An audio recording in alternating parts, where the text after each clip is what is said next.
Hey there, you beautiful souls. Welcome to the Authentic You podcast, where we dive deep into the power of authenticity and the journey to rediscovering your true self. I'm your host, Christina Holly, and I'm beyond excited to embark on this transformative journey with you. Ever wonder how authenticity impacts relationship, career choices, and overall well-being? Well, wonder no more, because the Authentic You is your compass on this incredible adventure. So what can you expect from our show? Well, picture this: heart-to-heart conversation, inspiring stories, expert insights on the importance of authenticity. We're going to tackle the masks we wear, the societal expectations we navigate, and guide you back to the essence of who you truly are. The Authentic You podcast, where real stories meet real talk. Get ready to shine your light and live authentically.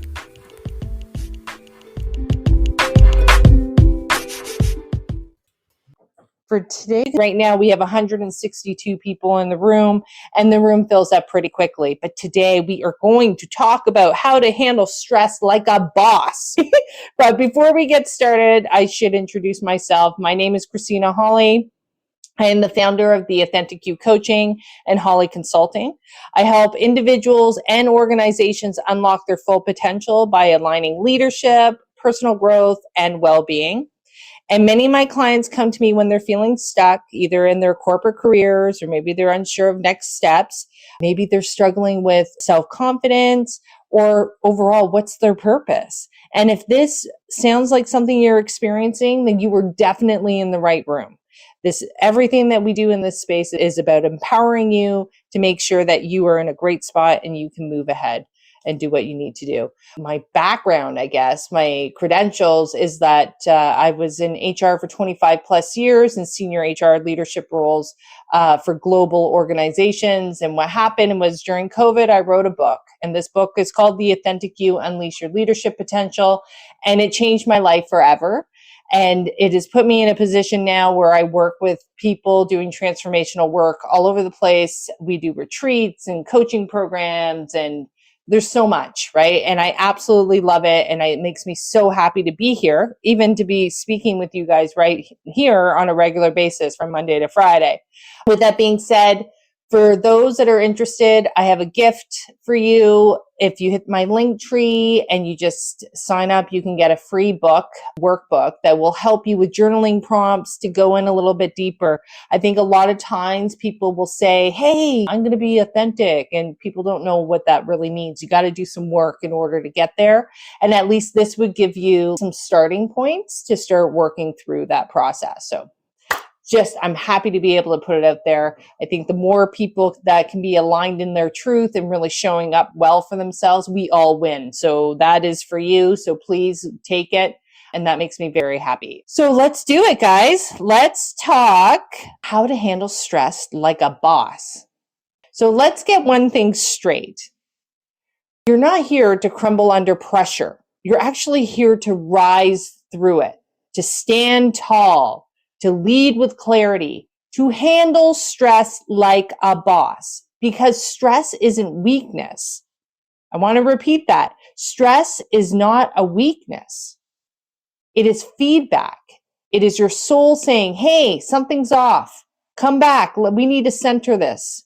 And what happens is that many people don't listen to that sign, and then they compound and they build more and more stress. And even when we think about how we talk, sometimes, oh, I'm so stressed out. Oh, that stresses me. Think about the language. What does that even mean?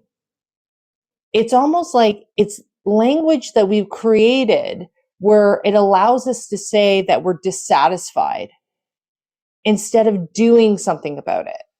Stress is the gas light on your car that's like, oh, I need to modify. I need to do something different. Let's get me back to my core. Let's really get centered again, instead of continuously on that same process that lead to burnout.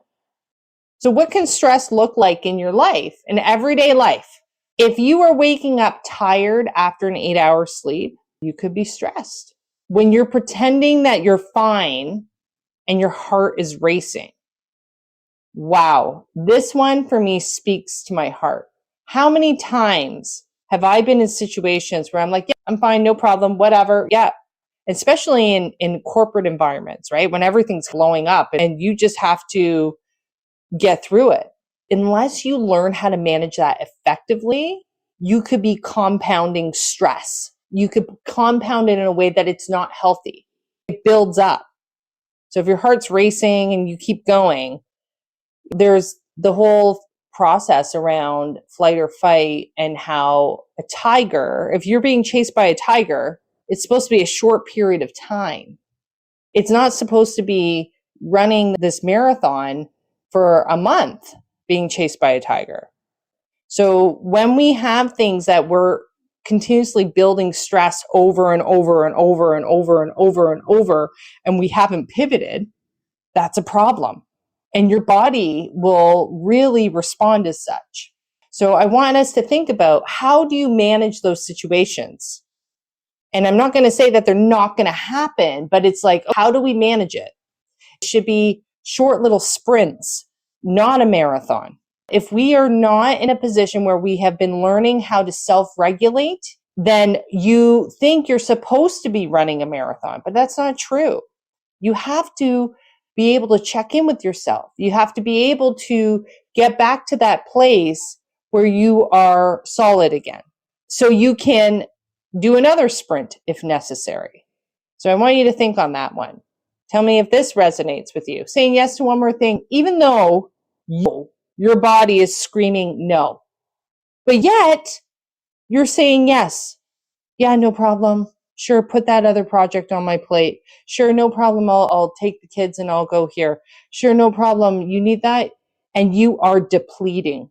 And when we're in that space, we have to be very careful because, again, you're not grounded. And I've learned this through experience. This is why I can say it so strongly, is that when we understand that stress is really that sign, it's not meant to be, okay, your body's screaming no, but you didn't listen to it. Why didn't you listen to it? Is that a self-worth thing? Is it something deeper that you just think, hey, you have to be that person that takes on more and more in order to be accepted? Oh boy, we got to debunk that. So that is definitely an example. If you're saying yes to stuff and you know that you shouldn't be, that's not handling stress like a boss. That's just saying, first we got to identify it. So I'm going to go into it deeper, but I'm using examples. If you start overthinking text messages like that you're getting from different people, what did they really mean? Oh, why are they saying this? That's not realistic, right? A text is a text. Don't overthink it. What a waste of time. But if you're starting to do that because you're not trusting yourself, you're getting yourself more and more stressed. You're going on the marathon run instead of the sprint. You're overthinking. How about if you're starting to snap at people that you love? You're getting irritable. You're snapping. And when you start going into this space, you can run it like a sprint and be like, oh, I need to check in with myself. I've got to figure out how to get myself grounded again. What are my self-love practices? How am I going to do this? And then you can go back out. But if you are operating where you are running a marathon, you're going to deplete and you're going to only snap more and get more irritable and more frustrated. You might even start to cry because you can't contain it all. It's too much. Or what about this one? This is huge. If you were scrolling to escape, I was talking to a client of mine who had a partner who she felt as though he totally disengaged because he would just scroll to escape. He didn't want to talk to anybody by the end of the day. We just hop on and scroll mindlessly, really, but you're escaping. You're not listening to what the stress is telling you. You're not learning how to stop. You're actually just trying to distract yourself, which only means that you're going to keep going on the same marathon run. We got to stop you, as in, well, there's the sprint. I don't want to be that person who's scrolling my life away. I want to make sure that I can engage and I can be a part of it. That would be awesome. But if you're in this place where you are scrolling and mindlessly, I had a lady at a retreat space who was really upset because she was like, I can't even control it. I just sit down and then hours go by. I'm like, wow. So you're escaping something. What are we doing? Are you stressed out? Why don't we just deal with what the stress is, like a boss, so we can start putting that stuff away. So we don't need to escape it. If any of these really rung a bell with you, that resonated with you, I want you to think that this is how it shows up in everyday life. It's not a bad thing, but you got to catch it. You got to really understand that if you don't catch it, it doesn't go away. It's the marathon run. It just keeps building and it just starts more things. So it's not now you are scrolling and you're being short with people and your body is still saying no, but yet you seem to be saying yes to everybody. It compounds.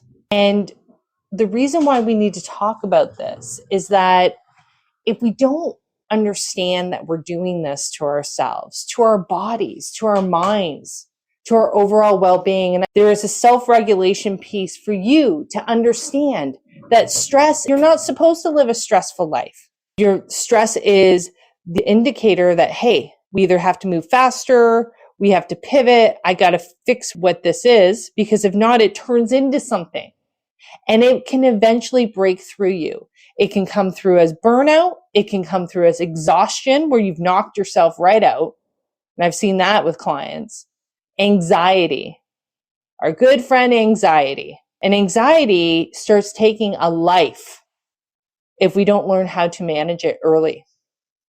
Because what happens is that when we're in this situation and we don't know how to handle stress, and we don't understand that, hey, this is only supposed to be a temporary fix, this isn't supposed to be this long-term thing, then we start losing ourselves. We disconnect from our joy, our purpose, and our personal power. We think we're supposed to live like this. But I'm here to tell you, I show up every day to tell you guys, you do not need to live like this. You are empowered to live your best life. And it's through a deeper understanding of how we show up, and understand that you don't have to keep saying yes to everybody else and no to yourself. Like that makes no sense. But who has said that to you? Has anybody actually said that to you? Because I know many of us have family members that we've been taught differently, self-sacrificing, giving everything. But when we end up in that situation, we end up really compounding more and more stress, these unrealistic expectations that make us more disconnected from ourselves. And that we don't want that.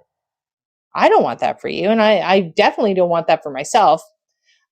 But I can really recognize some of this. I'm in a different space now. Like I said, 5 years ago, I was the girl that would be like, no problem, because I thought I felt like a warrior that I could take on, that I had to do it as a leader. I was like, sure, no problem, I'll take that on. And it didn't matter how tired I was, how exhausted I was. And the truth of the matter is, high performers are the worst. They're the worst ones out there because they believe the narrative that they have to be everything to everyone. They carry on these expectations. That's how many of them, well, for myself, and I've seen it with many of my clients, that's where the self-worth thing comes in. Because if I end up doing everything for everyone, then that means I'm important. That means I have purpose. But guys, let's debunk that. That is not true.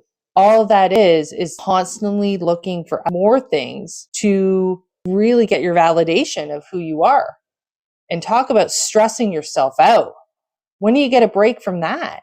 So I share this because I'm in a different place now. I can see it from a different angle. But you can handle stress like a boss. You just need be able to understand that it exists and that really it's not supposed to be a long journey of this stressful unhappiness where you're disconnected. It's meant to be like, how do we roll through this? I'm stressed out. Maybe I need to do this and get myself reconnected. I know I've used the example, I've written about it in my book. It's very much like the battery in a phone. Oh, the battery charge is going down. Quotation, I'm stressed out. I should charge myself back up and then I can tackle the next thing.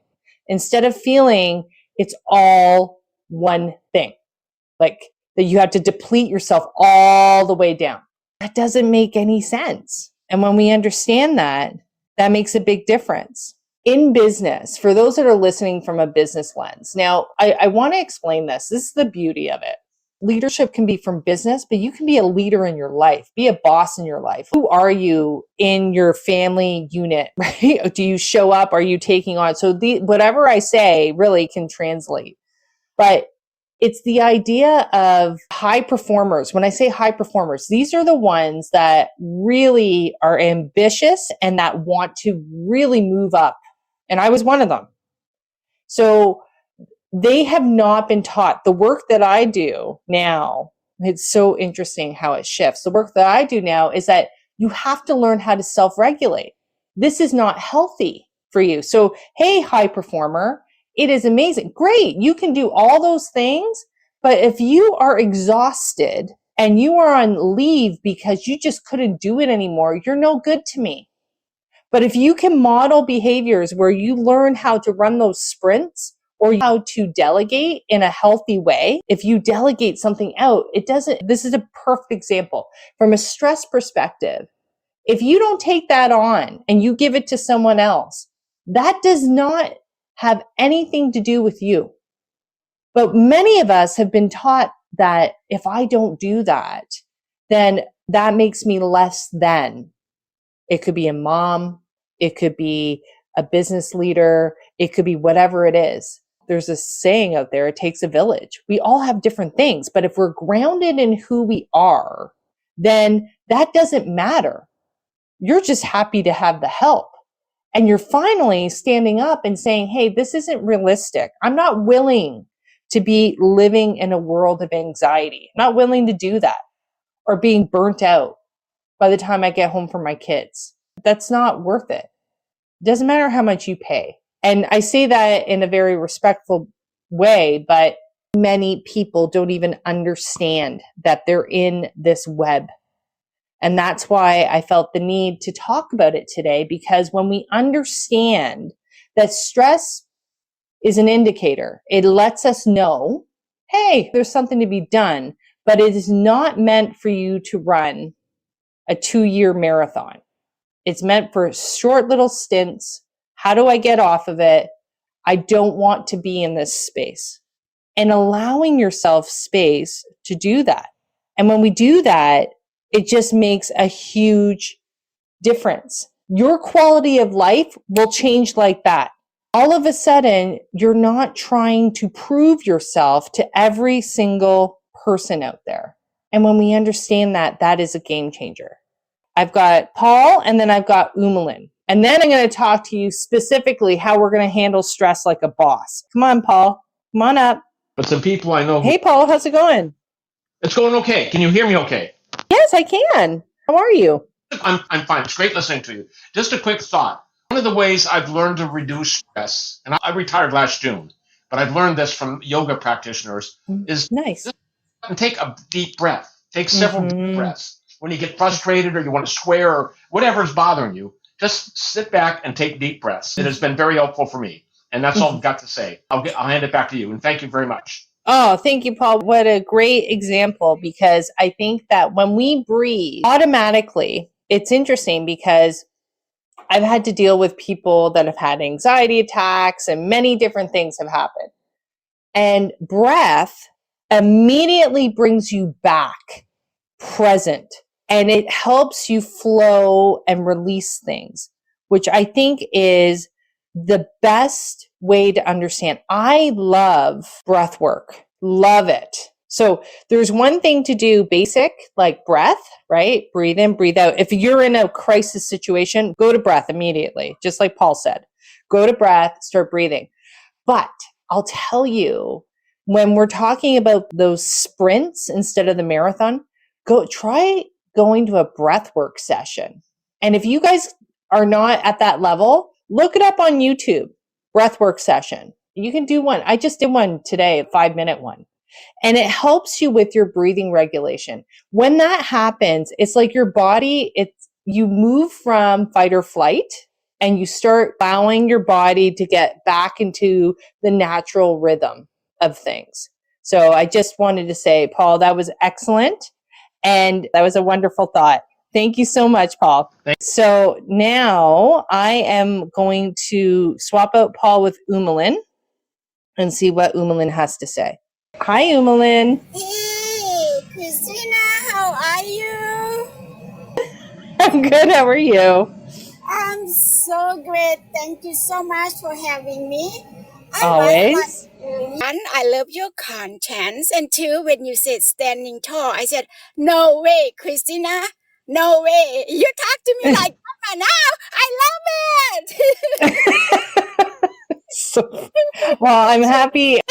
I'm happy that you really enjoy.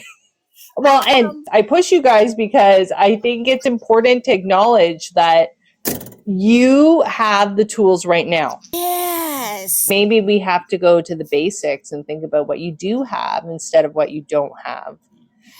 And I think that there's a deeper understanding. It's very easy to say, oh, don't be stressed out, but we have to understand where the stress is coming from. So maybe someone's fearful that, I don't know, that they're going to lose their house, or they might not have enough money, or there's not enough food. I think that what you're saying is that, well, sometimes we just need to simplify it, and it doesn't have to be so scary. You're right. I'm not talking about in the whole world. I'm talking among the group. They complain about, you just said lose a house. And I said, I me too, but that's why I sold to move down to the small, what I can afford. Right. It could be one, stress for yourself, and two, blaming the politician. Everybody blame, but they not hear you. You just have to survive first. Worth it. You come to me, Malin, sign the letter to this and this. They don't care. Yeah. Just yourself first. Get out from politician for now. Get yourself out from the stress. And then when you're more stressed, you're going to make it better than them. I think it's a really good point, right? Because it was interesting because when I was going to do my title at first was dealing with stress during turbulent times, just because things are pretty shaky out there, right? And it's really easy to get caught up one way. People are thinking this way and other people are thinking this way, and it's all over the place. But where we can really win, and what I'm hearing from you, control what you can control. When you're managing this stress, and not get caught up in the different narratives that are out there, because it can be pretty intimidating when it gets going. Yes, it is. It's just like we have to live our life. Of course, the authority to come help us. By the time you have somebody going to knock your head out to the floor, are you going to wait for that person to come? It's not going to get here on time. I give a logic. You have to be self-defense. People not really thinking. When I do something, my friend said, I thought we have the same degree. I said, darling, don't look at the piece of paper. It doesn't mean anything. And then, I don't say English. Don't look at yourself like you're standing on the top of the wall all the time, or on the top of the tree. Oh my gosh. Oh my goodness. So much was said there. I think that what I got from it, and tell me if I'm understanding it, it's really about the idea of simplifying it. And don't think that this is what I got from 𝐿, but sometimes our ego wants us to be like, well, I'm the best in this situation, or I have all the answers. Sometimes let's check the ego, put it aside, and just show up in a very simplified way. So you can really make it in a way that you can handle it. Because when I think of the society right now that we live in, and I'm not going to get into it too much, but there's a lot of fear out there, a lot. And fear is going to add to stress. And it's very easy to say, well, fear is an illusion, and just put it aside. And this is like my raw personal growth piece. But when we're dealing with our livelihoods and how that could potentially unfold, I want you to understand, go back to the basics, control what you can control. And when you are leaning into yourself, that's why I do what I do. It's really so you guys can get grounded in who you are, and then you can make decisions based on that and not have the additional influence of the external world about telling you what you need to do this way or what you need to do that way. It's so interesting because it's so fickle, right? It floats one way. One day it's all this, and the next day it's all that. And then you hear about the stock market, or you hear about different tariffs and all that stuff. We want to make sure that that stuff is going to happen. You can't control that stuff. So it's not worth getting stressed out with that. But what you can manage is that how you show up in your world, in your community. And are you showing up in a way where you're feeling aligned into your power, aligned into what makes you happy? I literally had a conversation with my daughter today, and it was this simple, guys, and it's so applicable to our lives. And I was like, well, which friends make you feel good about yourself and which friends don't? And she's like, well, this one, I always have a good time with this friend, and we always do this good stuff, and it's never an issue. And whereas the other group, not so much. Then do more of it. Be with the people and the people, places, things that make you feel good, that make you feel aligned, not the pressure to do more, to run more, to compete more. You really need to align into this personal power, because innately what's working for you. So the more we can align into the good stuff, the better that will be in the long run. So let's start flipping the script about hiding, thinking that things are going to go away, letting things build up, letting things brew in your mind. No, just simplify things in a way that you can just show up in a way and be with people, places, things that light your heart. Give yourself permission to do that. It is that simple. And especially with things that are so turbulent right now, just align with what aligns with your heart. And I know it sounds really like cliche, but trust me, you are going to be so empowered in that space. Stress, especially in the Western society, and I know this from corporate, and let me know if this resonates with other corporate people, but when you would say that you're stressed out, or I'm so busy and I'm doing this, there was a sense of importance. It was like we're extra cool. I'm so stressed out. I'm so busy. Oh, I'll talk to you later. Schedule it in. Do whatever. It's backwards. It's actually backwards. I can tell you that from truth, because I was that person. And now when I hear other people do it, I even hear moms do it. Oh, I'm so busy. I've got this. And I'm like, oh gosh, what is that about? You feel that you need to tell me you're busy, that you're stressed out, because you want me to think that you're important. But who cares what do you think? And have you balanced your world out properly where you're healthy? And I think when we understand that, it really starts to move into a new place. And it's leaning into peace. How many of my clients, when I work with them and I say, where are we going? I just want peace of mind, Kristina. Help me find peace of mind, to the point where they get emotional about it. And now they're doing their thing. But they didn't believe that they can find peace of mind. But I'm telling every single one of you, you can, when you don't get caught up in the chaos that's all over the place, and not get caught up, oh, I'm so stressed out, or I need you to tell me that I'm important. We're going to be grounded into who you are and how you're supposed to show up. And I think it's so powerful. It's a game changer. Understand that stress is here to warning flag. Hey, I need to modify, need to realize this is a sprint, not a marathon. It changes the name of the game. So you probably want to know, how do we handle stress like a boss? First thing, we got to name it. You got to name it out loud. You got to identify that you were stressed out. Identify that you're feeling pressure. Identify that you're feeling overloaded. Until you do that, we can't do anything. And I know this firsthand. When I was in corporate, I'll use the COVID example. We were still open. I had to write letters for people, employees to come into work because they were getting pulled over by the police officers. They needed a letter from me to prove that they were essential workers. And I know that probably resonates with a lot of people. But I had over 1,000 and something people coming in. Plus, I had my family at home who now was being homeschooled. So I was in between two worlds. And I refused to even acknowledge that I was overloaded. It was so heavy at that time because I was more concerned about getting us out of it and keeping the momentum. But there was a real detriment, I think, to my health at that point. But I had been so set on building myself as the rock in all parts of my life that I didn't even name that I was stressed out. It wasn't even a thing.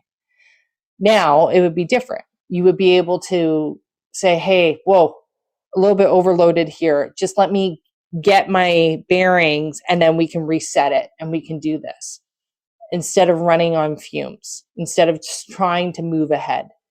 So when we learn how to, and that's just my personal example, I just know this one's so loud. You got to name it. Say, hey, I'm stressed out. I'm tapped out, right? I need a break. Then we interrupt it. So when we interrupt it, whatever that is, taking a walk, going for, and again, like Paul said, the breathing, take a deep breath, move your body. Oh my gosh, moving your body is amazing.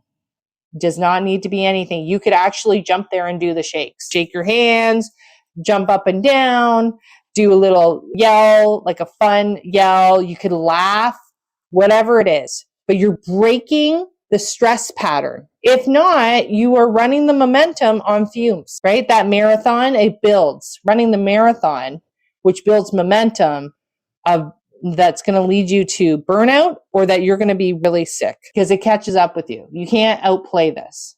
Stress is a real thing if you do not know how to manage it effectively.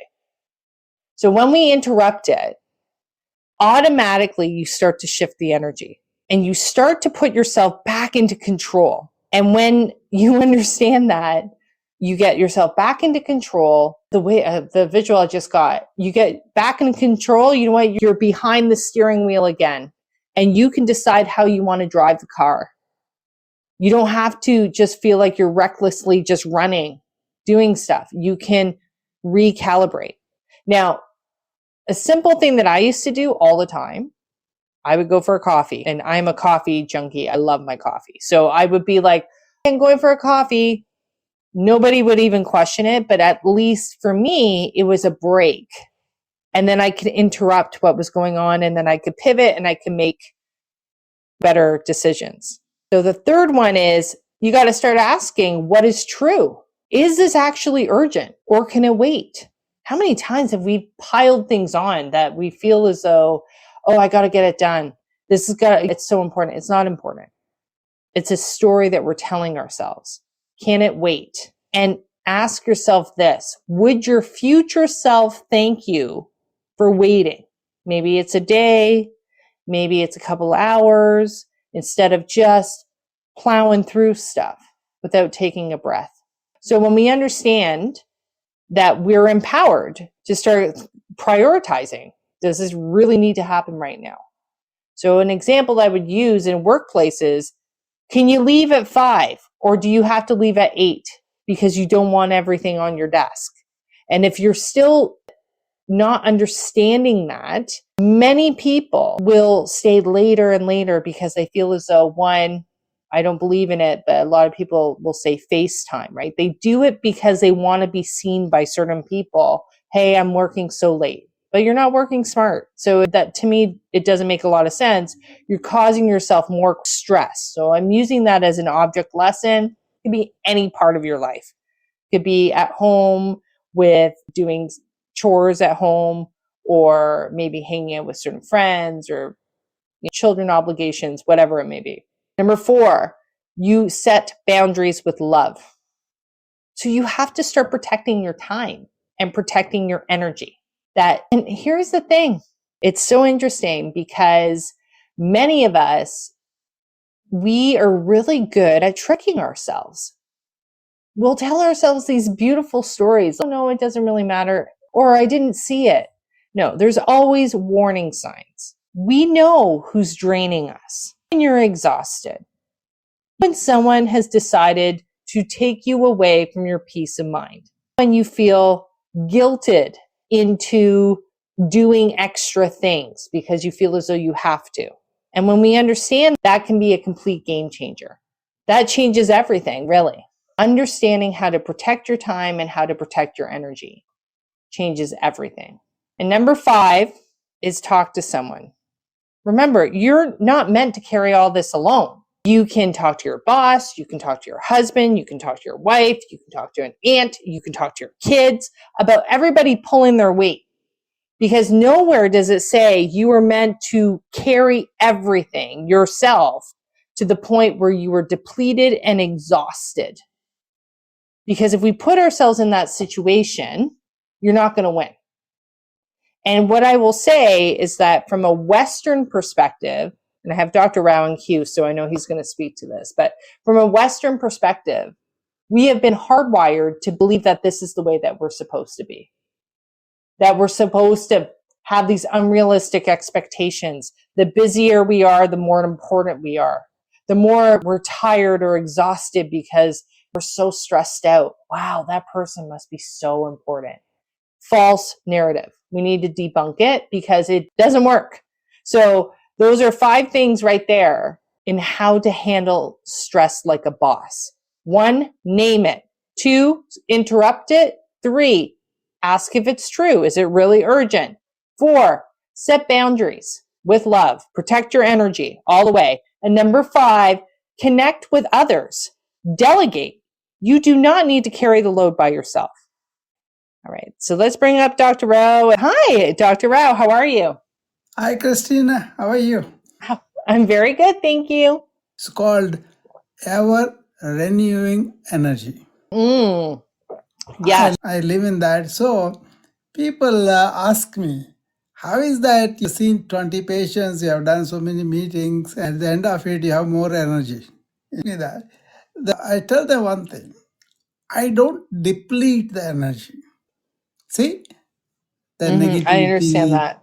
Clinging onto things, or really exhausting ourselves on unnecessary things. We do so many things that deplete our energy, and we don't pay attention to that.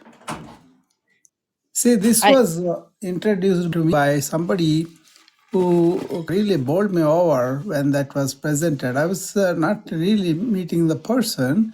I was listening on the video recorder, some VHS tape or something in the 80s, right? He talked about, why do you have to think all the time? Why don't you end thinking when it is not needed? You see, then there was an examination of Western civilization, how it has evolved on thought. Do tell. See, the thing is, Rene Descartes, he's a good guy, but he wanted to establish, I should have something to say, I'm existing. And this, he said, I think, therefore I exist. Everything is okay except that beyond thought there is this conscious being.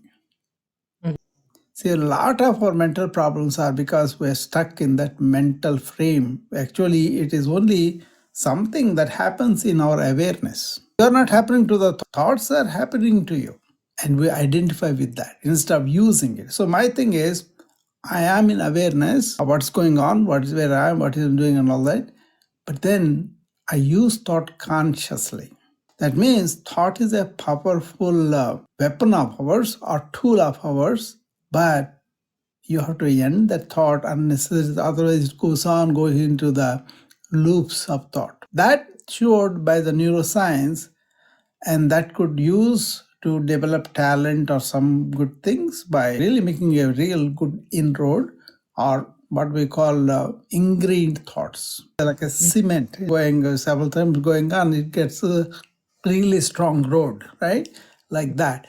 And then once you allow that ingrained thoughts to grow, that means new cortical formation happen, it has its own life. And then you cannot stop that thought. So what it is use the thought and end it. That's a very healthy way to be thoughtful and really thinking deeper, creative. All that is good, but that's only for the external things. When I apply to the internal things, you're done. Because there is something, Christina, that people miss, which I'm kind of happy I went into. There is a stillness of mind that we all have, but we never enter into that. It's a natural function of the brain in the sense, suppose you are saying something like we go on a ride on a roller coaster, for example. And then for a minute or so, everything is suspended. You feel exhilarated, right? Otherwise, people don't get into that kind of stillness of thought. So this is what many centuries of practices were done by people. And when the scientific observation of external objects, studying them, and then doing everything outward objects, we want to understand the elements, we want to understand how things function and all that, we kind of got into science and all. That's all fine. But that's only for the external things. Put the analysis back onto you, you're lost. Yes. But feel it though. Feel it intuitively. Suppose you're angry. Don't analyze it. Just be aware of it. Feel it. And then it will go down. Otherwise, you will give the continuity by thinking about it, by relishing it and all that. So what it is, I have, it's not egotistical. It's a question of being blessed with the silence. And then once that's what I'm usually in the silence of the stillness of serenity. All the thoughts are gone. And then you are really in the present moment awareness.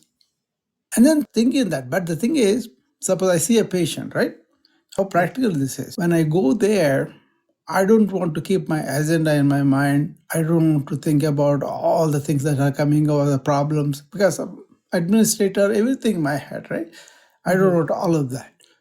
I want to bring my intellect so clean and available, not thinking something else, but available to the patient who made an appointment 3 months ago and he's looking for this day. Many of them, right? Or he may be in pain, or he may be suffering, or he may be having full of questions.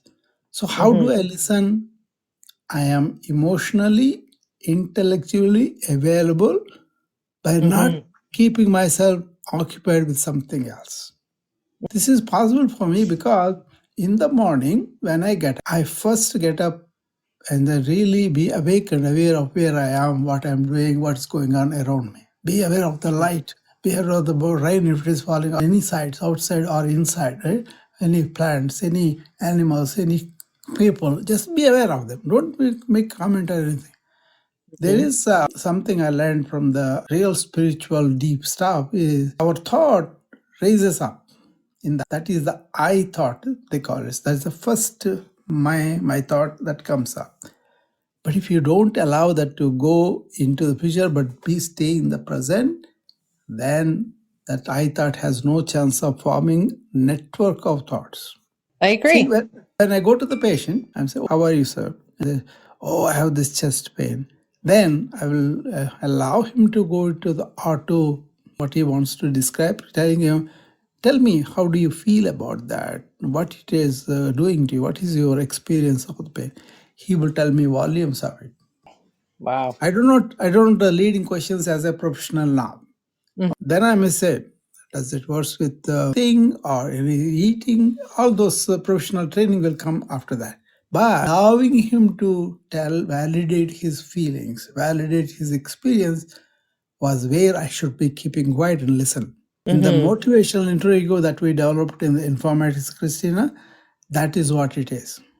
I'm also, I've played a part in that motivational interview. So that is, you motivate the patient to tell in his language.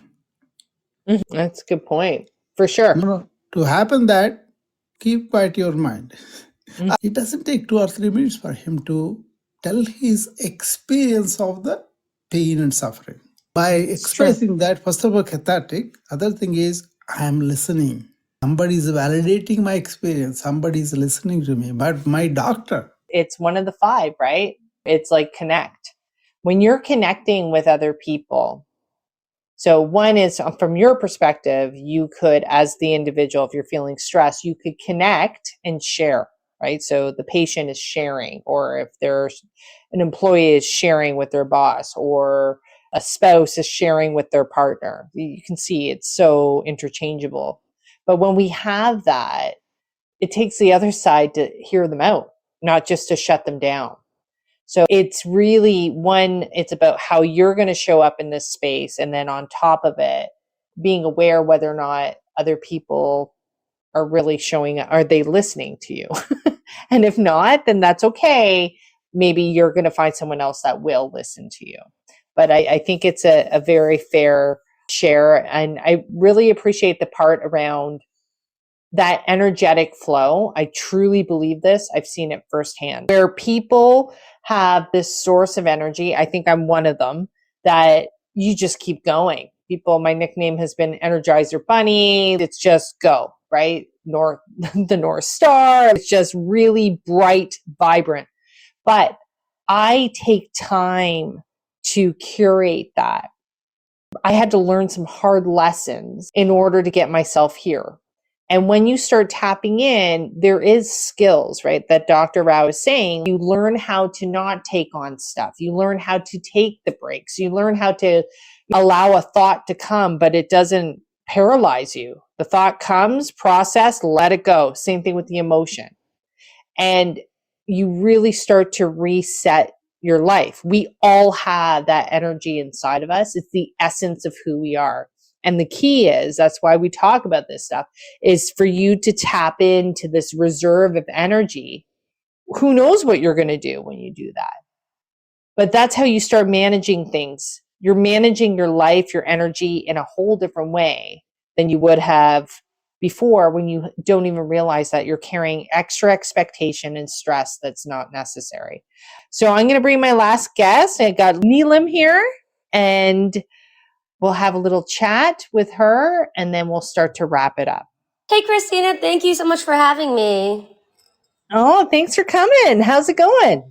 Pretty good. It's been a long day, but I'm trying to be productive, and it's really helped with my stress level today. So it's kind of a fun topic.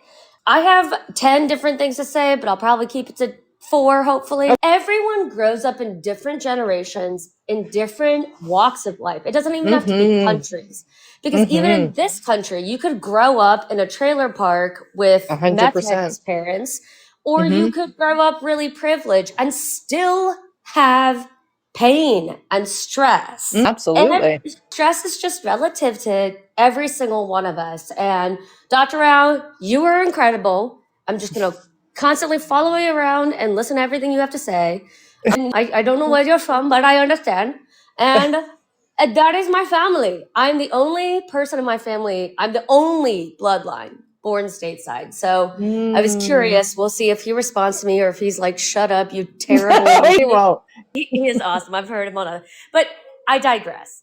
Yes. I think stress is a very interesting thing because Dr. Rao had so many important things to say that I specifically relate to. And there might be other people listening that relate to it, but there are so many people that I'm concerned that cannot relate to it because they weren't born in an era that was not stressful. In the last 25 years, 30 years, it is so stressful to be here. And my dad, whenever I cry or get upset about stuff, he just like Dr. Rao, let it go, stop. And he does this hand movement that's kind of, Indians are also Italians. Let's just be real. For any Indian person. And it's tough. Dr. Rao is right and you're right. But I don't know. Sometimes it's hard living in between the paradigm of understanding boomers here immigrants that are older, myself, and then people that have never been outside of this country that are my age or younger. It's a tough spot to deal with stress. I'm going to pause you there for a second because I really think it's a great point.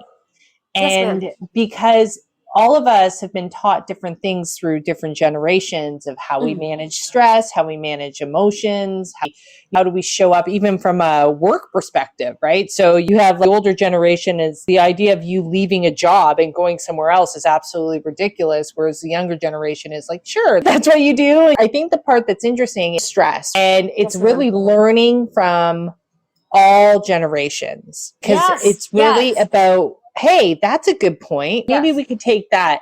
And what about this? I like that too, right? And when we learn to blend it, because I think the part that is concerning to me, just from what I've seen and even my experience, is that there's this undue belief that we're meant to carry tons of stress. Just keep holding on to it.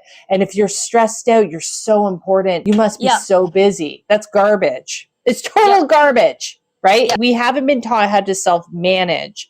And I would say, I would agree with you in the sense that your generation, I'm just assuming, and I'm in it too, but this generation is very fast. Think about all the things that have happened in the past 25 years. We've got the internet, now we've got AI, things are moving quickly. So that's why the conversation is really about how do I get grounded in who I am and not get caught up in the whirlwind of the world right now because everything is spinning out. And stress is only meant to be a sprint. It's not meant to be a marathon. And many of us have been taught that we're supposed to be running for 2 years with these big stress boulders on our shoulders. It doesn't serve us. It makes us sick, actually. I heard you earlier saying something that was in a TED Talk I listened to. Oh, tell me. Wow, that makes me feel special. First of all, you are special. Let's not thanks, Neelam. You so are nice. special. You are freaking special. And if you didn't listen to that TED Talk, it means that you have enough cognitive thought to recognize it is important to say, carrying that boulder and constantly responding to a coworker, I'm so busy, I might die, is the only way to show worth. No, it's not. And so I'm 38 years old for all the people that have heard this way too many times. I'm older than I look, but I started managing people when I was around 25. And I still look like a child, like a very tired child, like John Mulaney says, a very tired child. So funny. And I always, like being in the field that I was in, I overworked myself. And I think the thing is, I didn't do it in a way that was slow working or not smart working. I did it because the 8 hours I was in the office, I only invested all of my time in the people that work for me, at the height, 40 people that work for me. Yep. And then I would go home, and I will say this openly, I developed a drug habit to stay awake to do my job for 8 hours when I went home. Yeah, because I can see it. I can see how it would happen. Because I cared. I'm never going to tell someone to do something or show up if one, I can't do it, and two, I don't 100%. Care about them. 100%. But that company overworked me and I couldn't sustain it. And the funny thing is when COVID hit, I got laid off, but then they called me back like a year later and they were like, you want to come back? I was like, no. I'm trying to think clearly now. And I was healing and better now. And you are dope. And I think what you said is really incredible. It's very hard to actually bring those pieces of stress balance into your life from different generations and different types of people. But I think it's really useful because the way my dad deals with stress is ignoring it 100%. Because he just went through it, right? And it's like, that's kind of dope, but not really. And the way I deal with stress and the way other people deal with stress, if no matter who you are, if you're stressed out, trust that there are some good people out there. Anything that we could do to challenge our stress level to show that we are enough or that we could do it is really powerful. Amazing. And we have wonderful people like Kristina to help us with that. Aw, thank you so much. I really appreciate it. The insight is awesome. I want you to come back. I'm here every night. So come back, because I really like where you're going with all of it, because we're on the same page. So, wow. Thank you so much, Neelam. I really like what you had to say. I want to really talk to this. It's so interesting. There's the old paradigm and the new paradigm, and there's somewhere right in the middle, and it's about humanity. It's about us as humans. We can learn and teach each other. And the more that we can acknowledge that we have serious mental health issues, the system is broken. And I know it because I was in the system, and I was actually quite successful in the system. So this is why we need to have these conversations, to start really bringing awareness to it, being like, hey, I don't have to be a woman. And I would say women in particular. And I'm sorry, guys, I know that you carry stress too, but I'll tell you from a women's perspective, just because I am one with kids and who was corporate, and talk about many different hats, and really believing I had to be that in order to have value in my life. And now I look at the big picture. That's why I feel so strongly about it. When I show up here and have this conversation with you, but I'm talking to corporations as well about the system needs to shift, because we are hurting each other when we believe that we have to carry all this extra stress, that people are believing that in order to have worth, they have to keep plugging in more and more. And to follow up on the point that Neelam made, this is really important. I didn't mean to go here today, but it kind of triggered something for me. It's kind of in her situation, and I've seen it over and over again. We have great leaders that care about their people so much that that's how your organization is actually being successful, because you have a good leader that's pouring in. At what cost, right? So then you have someone who goes home and still has to do all their work on top of. It's not realistic. The model doesn't work. So where I can start here with you guys is that, hey, work on yourself, really get grounded in how to manage stress like a boss, and understand that you are empowered to make change. Give yourself permission. So first of all, let's go through a really high level again. Name when you're feeling stressed out. Break the pattern, interrupt it. Start asking, is this true? Do I need to prioritize all these things right now? And set boundaries and start to connect with people, offload, delegate stuff. I'll tell you now, we are debunking a bigger thing here. It's really understanding that there's unrealistic expectations out in the world. Unrealistic. It's not anyone's fault. We all followed the pattern of thinking, hey, this is the way that we have success in our life. I want you, from your perspective, you don't have to do it from mine, because now I see it. Ask yourself, based on whose standard, and what are you willing to give up? Is it your health in order to be in this position, in order to carry all this extra stress? Is it worth it? I'll tell you, and this is truth, you could be more optimal in how you show up if you learn how to process stress properly. If you learn how to make it flow, you recharge and you keep going, and it goes into that energetic state where you're good. But you have to create that for yourself. Don't look to the system to try and give that to you, because they will never be able to give it to you the way that you think. And that was a part of my debunking. I had to learn that the hard way, but it brought me here. So I have to be very grateful. But I really see it, and I've got lots to say about it. So anyways, I just want to say thank you today. Don't forget to follow us on social media for updates and behind the scene contents. And if you have any suggestions about future topics or guests, we'd love to hear from you. Until next time, remember, stay curious, keep learning, and never stop exploring the fascinating world around you. Thank you for listening, and we'll catch you in the next episode.